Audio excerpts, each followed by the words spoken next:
Obesity is one of the main risk factors for developing sleep-related breathing disorders like obstructive sleep apnea. But a new study says that as people with sleep apnea develop more severe symptoms, they appear to burn more calories when resting. Confused? Well, here to make sense of all this is the lead author of the study, Dr. Eric Kazarian from the University of California, San Francisco. Thank you so much for joining us today, Doctor. Tell us about the study. Well, the study examined one aspect of the connection between obstructive sleep apnea and weight gain. We looked at about 200 patients with a wide range of sleep-related breathing disorders, including people without sleep apnea at all and then with varying degrees of sleep apnea severity. And we showed that the worse your sleep apnea was, the more calories you seem to be burning at rest. Initially, this was somewhat surprising because it doesn't necessarily agree with what we see in that people with sleep apnea are often overweight and don't appear to lose weight by themselves. In other words, they're not necessarily burning calories at rest and spontaneously losing all of this excess weight. But there are actually three reasons why it agrees with what we do see in just everyday life. Let's talk about those three things. Well, first is that they've done studies looking at people without sleep apnea and just artificially waking them up repeatedly during the night.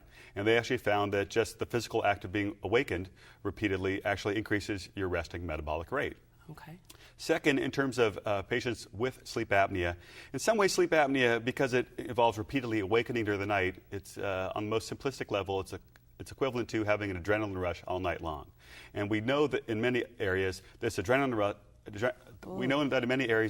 rush affects you during the night, as well as has lingering effects during the day. And one of these certainly could be an increased resting metabolic rate during the daytime. The third reason why it's not all that surprising is that the magnitude of the effect, the extra calories they are burning, is actually not that high, so that the other effects of sleep apnea on weight gain and on burning calories as well as calorie intake may outweigh these effects in terms of the resting metabolic rate increase. Okay, so the sleep apnea makes you tired, but then it also encourages physical activity within the body. This just seems so contradictory. Well, there are three ways Right. that sleep apnea and body weight can be connected. The first is with calorie intake. The second is with the number of calories you burn at rest. And the third is that exercise activity or ability to exercise.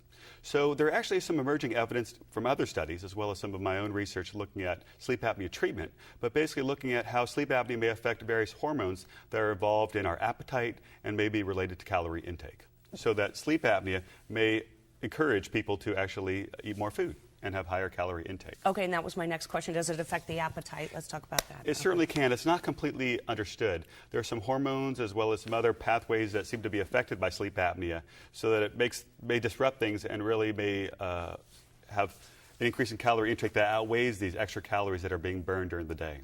Okay, now what do you do with this information we've got? What do we do? It seems like this huge contradictory study. I would love for my husband to continue to wake me up because I think it's going to help me burn calories here. It's like what I'm hearing, I think. Well, So unfortunately, the extra calories you're burning, it's a relatively small amount of calories. For example, if you take someone without sleep apnea and compare them to someone with severe sleep apnea, all things being equal, we're talking about 100 calories during the day. Okay. Which is not a small amount necessarily, but it seems to be maybe outweighed by some of the other factors that are going on. For example, if you have severe sleep apnea and you're also very tired, you may not be able to go for that 2-mile run that you want to go after work, in which case you might be burning a lot more than 100 calories, so that the extra calories that you're burning may be outweighed by the fact that you're not able to exercise quite as easily. Dr. Kazarian, thank you so much for joining us. Some very good information, and hopefully, we'll all take this into consideration and get some sleep, get a little physical activity, and balance that out. When you think health, think IRU.